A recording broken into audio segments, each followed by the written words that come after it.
Haguruka, levez-vous Barundi. Haguruka est une radio qui appelle les Burundais à lutter pour le changement, le patriotisme, la dignité, la liberté et la démocratie. Bienvenue chers auditeurs et auditrices de la radio Haguruka. Nous sommes le 23 mars 2020. Honoré Mirindi est au micro et Christian Majambé est à la cabine technique. Passons sans tarder au titre de ce journal. Il existe un groupe de commerçants très puissant qui ne paie pas d'impôts au trésor public. L'argent qui lui paierait est partagé entre ce groupe de commerçants et le petit groupe au sommet de l'État qui détient le pouvoir. Vous allez le suivre dans ce journal. Les dirigeants burundais négligent la polémique de coronavirus qui fait actuellement beaucoup de victimes dans le monde. Les détails, c'est aussi dans son journal.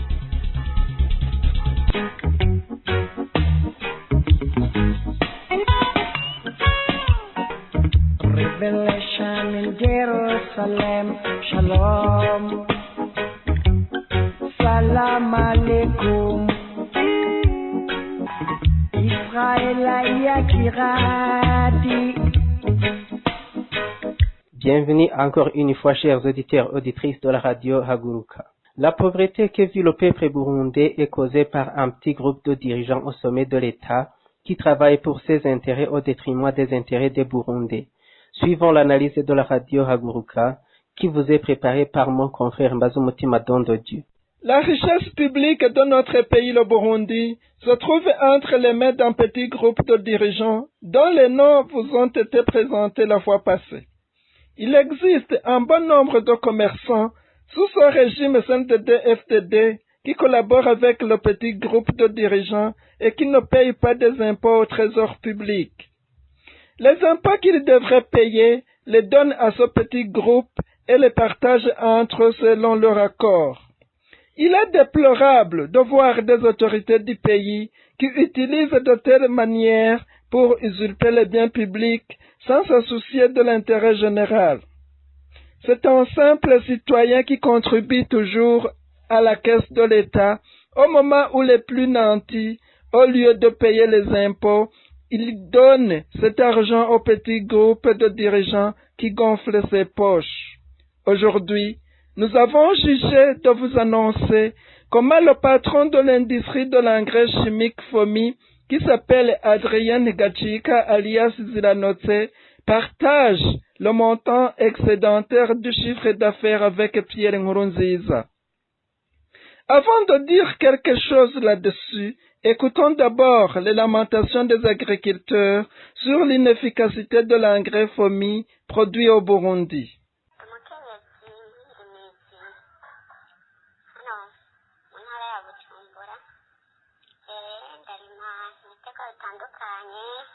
Harima umuceri, harima ibiharage, ibigori, ariko icyo maze kubona ku ntabire ifumbire twahora dukoresha hariho icyahindutse cyane. Ndabye n'umwimbu nahora ndonka imbere y'uko dukoresha. Je suis une femme cultivatrice et je vis dans la province de Bujumbura. Je cultive le riz, le haricot et le maïs. Il y a un changement très remarquable en comparant la production actuelle où on utilise l'engrais FOMI et la production qu'on avait dans les années passées quand on utilisait l'engrais en provenance de l'extérieur.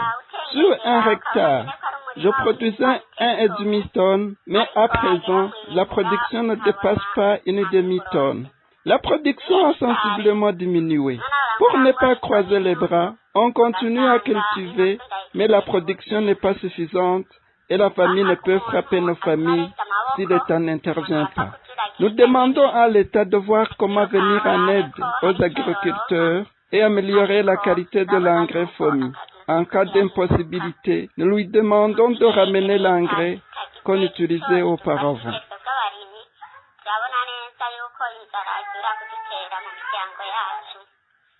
Turasaba rero leta nk'uko ari umubyeyi idufashe irabe ingene iyo fumbire yohinduka nimba hari akantu kabuze kugira ngo ibiterwa byame neza agashiremwo muri iryo hingurwa ry'iyo ntabire bakunze naho biture abahora badutunganiza karakatuzanira irindi imeze neza kugira ngo turabe yuko twazakora nk'umwimbu ushimishije. Ibyo ni byo byifuzo by'abarimyi dufise hano muri kino gihe. Kuri turababaye cyane, turababaye. Ni ukuri ugiye kubiraba ukuntu twaha twimbura kare na kare, ugereranije nk'imetero 200 kuri 40 twiteza umwavu wa kera, twahora twimbura ibiraya biteye igomwe. Vraiment, nous sommes très inquiets. Vraiment, avant, on produisait en suffisance. Mais quand nous avons commencé à utiliser l'engrais FOMI, la production a diminué. Sur un terrain de 40 mètres sur 20 mètres, on récoltait des tonnes et des tonnes de pommes de terre et de bonne qualité. Lorsqu'on met de l'engrais FOMI dans la culture devient jaune. Même si on essaie de désinfecter, ça ne donne pas de bons résultats. Ici à Muramvya, nous sommes dans la détresse. ugiye kubiraba usanga kwimbura ari ibintu biteye umubabaro. Ibiraya biramyoka birasha cyane, rero nakajegeza ugiye kubiraba nukuri biratubaza nka twebwe abarimyi.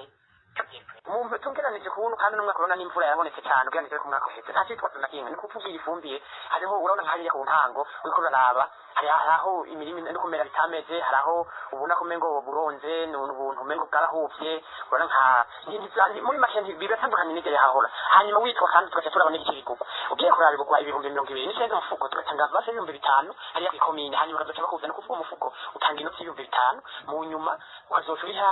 Il existe une nette différence entre l'engrais FOMI produit localement et l'engrais qui était importé.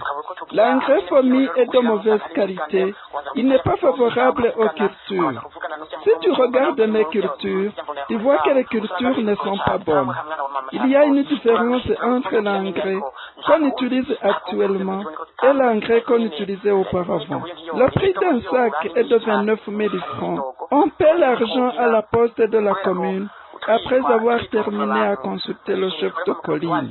Et quand on n'est pas un Imbonerakure, il est difficile qu'on soit mis sur la liste des bénéficiaires.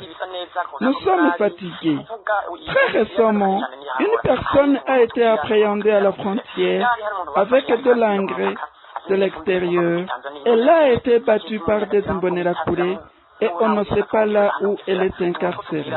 Nous demandons à l'État de ramener l'engrais de bonne qualité, car il nous permettait de récolter.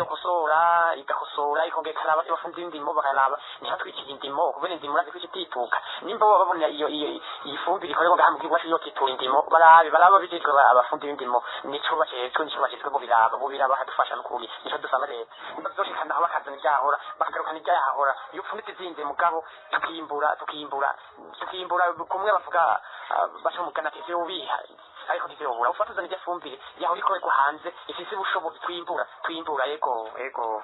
Comme nous venons de l'entendre, l'engrais FOMI est inefficace car il ne permet pas de produire une quantité suffisante de produits agricoles.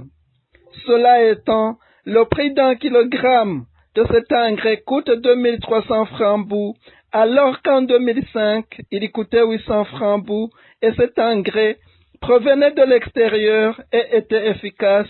Les agriculteurs se réjouissaient de leur production.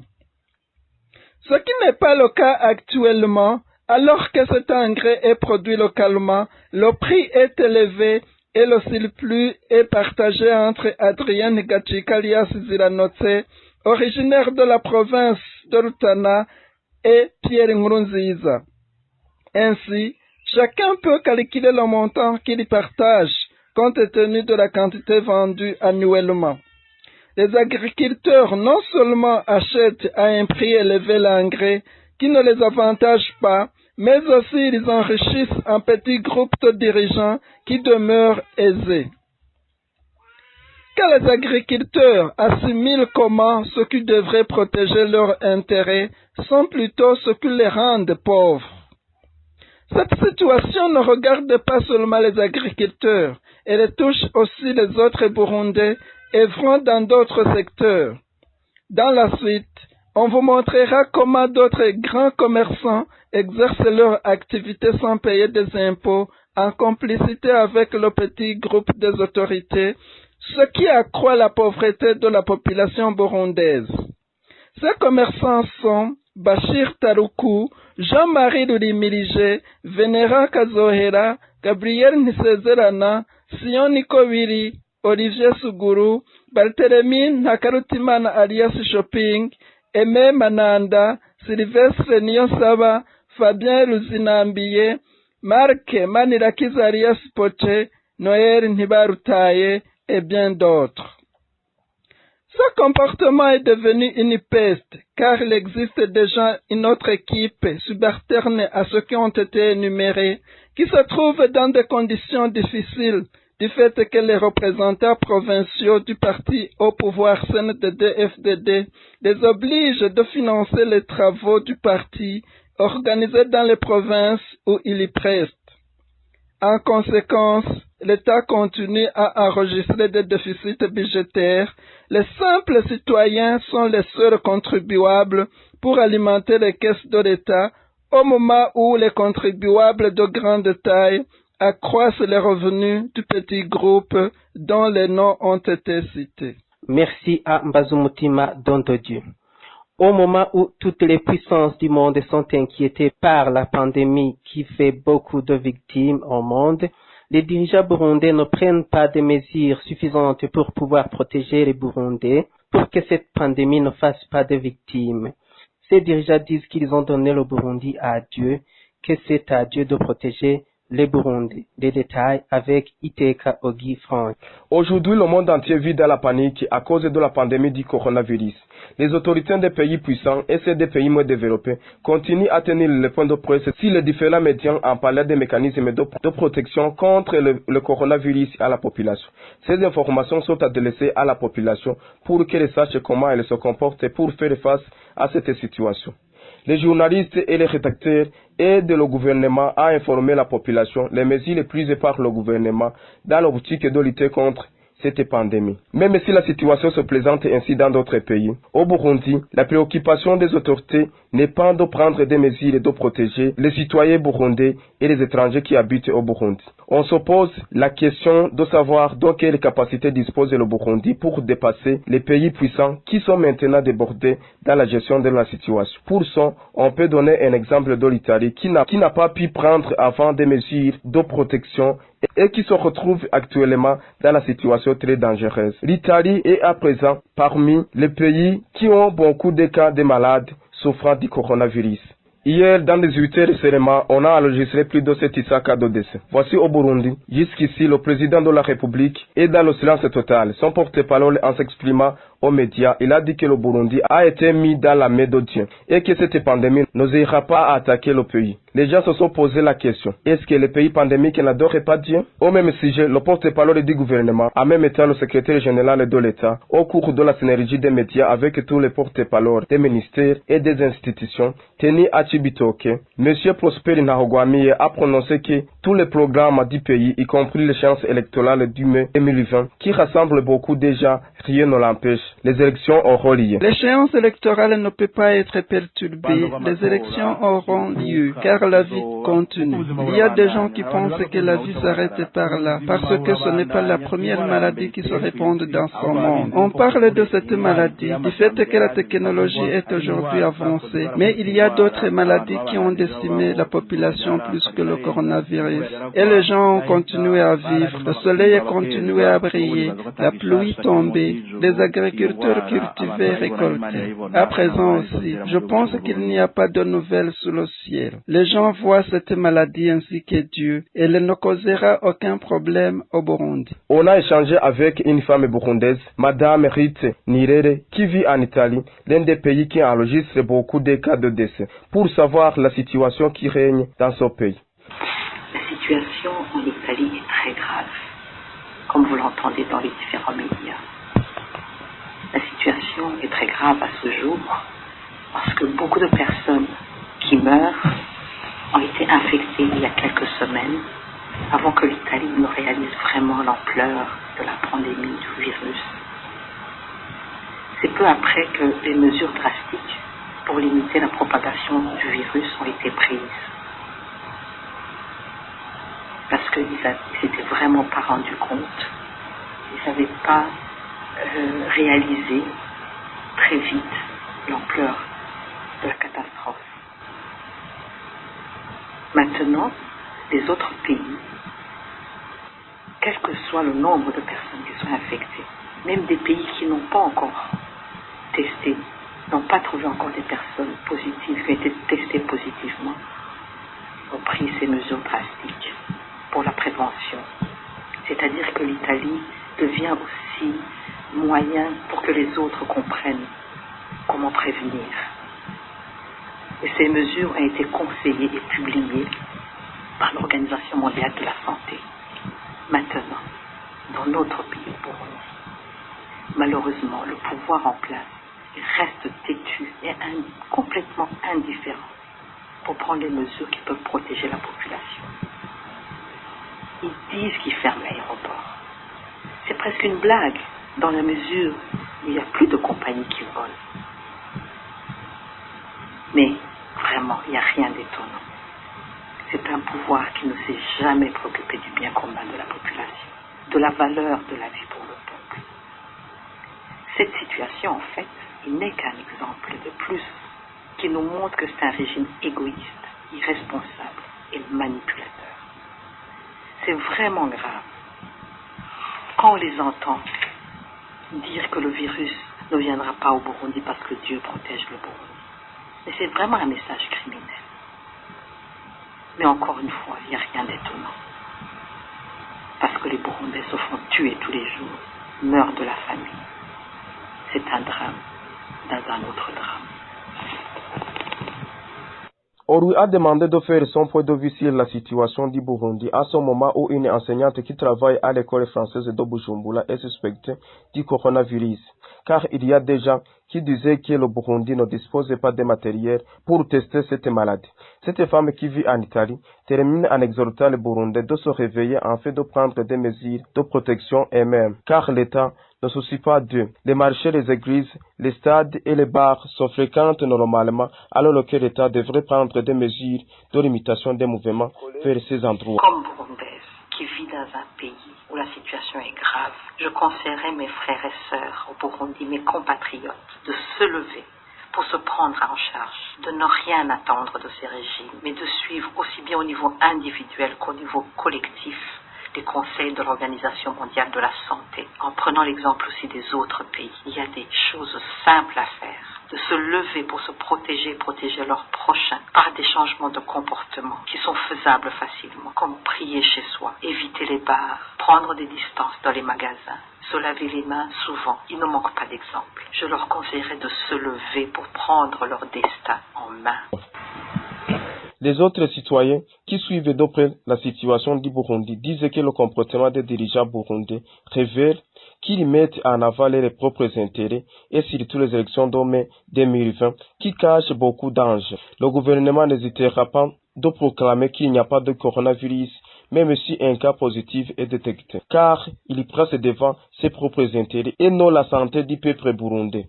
Certains d'entre eux, et qui n'ont pas voulu s'exprimer sur nos micros, n'ont pas salué le comportement du gouvernement de Bujumbura de chanter du jour au jour les élections au lieu de prendre des mesures adéquates. D'autres disaient que si le gouvernement donnait la valeur au peuple burundais, il reporterait les élections prévues en mai 2020, comme les autres pays l'ont fait pour protéger les peuples. Pour clore, nous voulons vous rappeler les symptômes de cette pandémie. Il y a les maux de tête, la fatigue, la toux et la température très élevée. Les réfugiés burundais vivant en Tanzanie se plaignent des enlèvements qui se font à l'endroit de certains d'entre eux. Ces enlèvements sont opérés par des gens en tenue de la police tanzanienne. Ces réfugiés disent qu'une fois ces enlèvements opérés, les familles et les voisins des disparus essaient de chercher le leur, mais en vain. Et quand ils demandent à la police et aux responsables du HCR, ils disent qu'ils ne sont pas au courant de cette situation.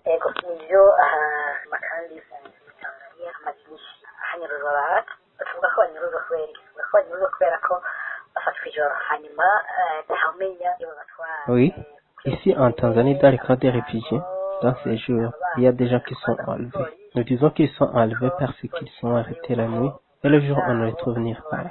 Quand la famille, les voisins demandent à la police, celle-ci dit que ces gens ne sont pas dans leurs cachots.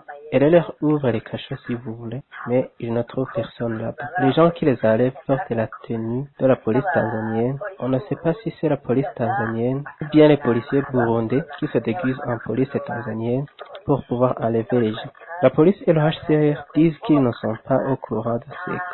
Ils nous traitent de menteurs, car ces gens sont enlevés vers 2 heures du matin. Ils ne sont pas arrêtés officiellement et ne figurent donc pas dans les registres des prisonniers dans les cas ou de la police. Ils nous disent que nous sommes des menteurs, qu'ils ne les voient nulle part.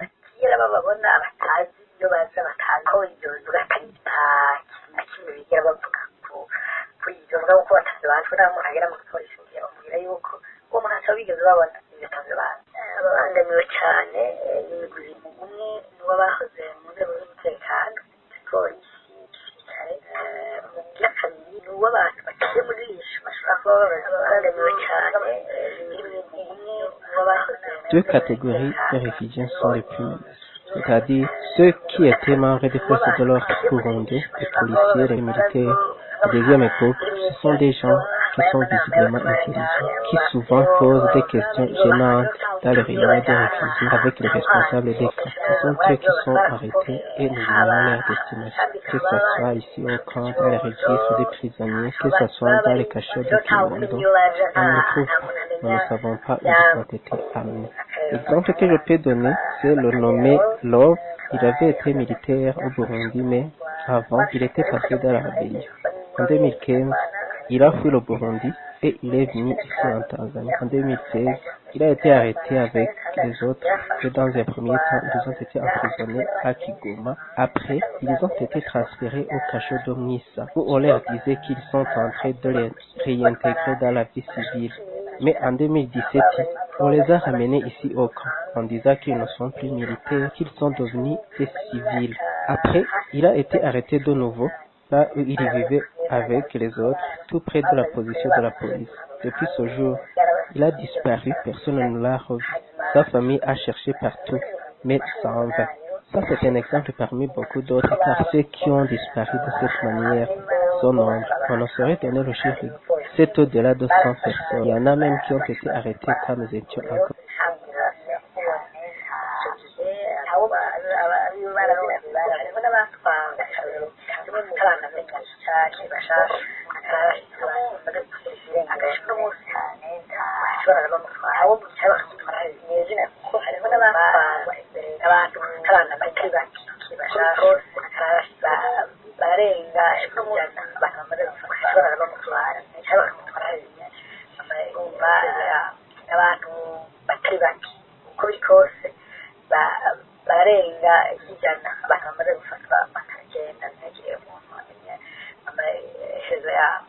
Dans ces enlèvements, ceux qui sont menacés sont les anciens membres des forces de l'ordre, ainsi que les gens visiblement intelligents, qui posent des questions gênantes dans les réunions que tiennent les responsables du HCR dans les camps. Ils demandent au HCR de collaborer avec le gouvernement tanzanien pour mettre fin à ces enlèvements et que soient punis ceux qui sont responsables des exactions. On demande au HCR de collaborer avec le gouvernement tanzanien pour mettre fin à ces enlèvements. Parce que imaginez quelqu'un qui a fui les enlèvements, la torture et qui subit le même sort dans son lieu de refuge. C'est stressant. Il faut que le HCR et le gouvernement tanzanien mettent fin à ces choses. Nous ne sommes pas contre l'interpellation des fautifs parmi nous. S'il y a quelqu'un qui est coupable, qu'il soit arrêté le jour et puni conformément à la loi. Si réellement ils veulent le punir à cause de ses fautes. Mais nous voyons que ça n'entre pas dans leur cas. Leur objectif est de nous harceler et de nous enlever. C'est parti que nous mettons fin à ce journal de la radio Haguruka de ce 23 mars 2020. Merci chers auditeurs et auditrices de la radio Haguruka. Merci à toute l'équipe de la rédaction pour la collecte de ces informations, ainsi qu'à Majambere qui était à la cabine technique. À la présentation, vous étiez avec Honoré Mirindi. Passez la bonne soirée.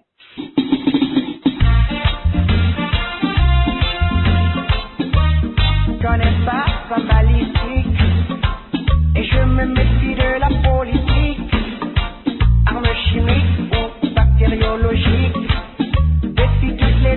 de la logique, je vous dis science, sans conscience, n'est que ruine de l'âme. Science, sans conscience, n'est que ruine de l'âme. Devant l'escalade de la violence, l'homme découvre son impuissance, appelle à l'aide le maître du temps. C'est un SOS si tu m'entends, je vous dis non. Oh yeah. Sans conscience, n'est que ruine de l'âme.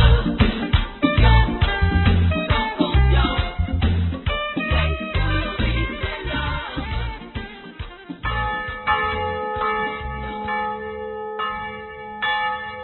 Haguruka, levez-vous Barundi.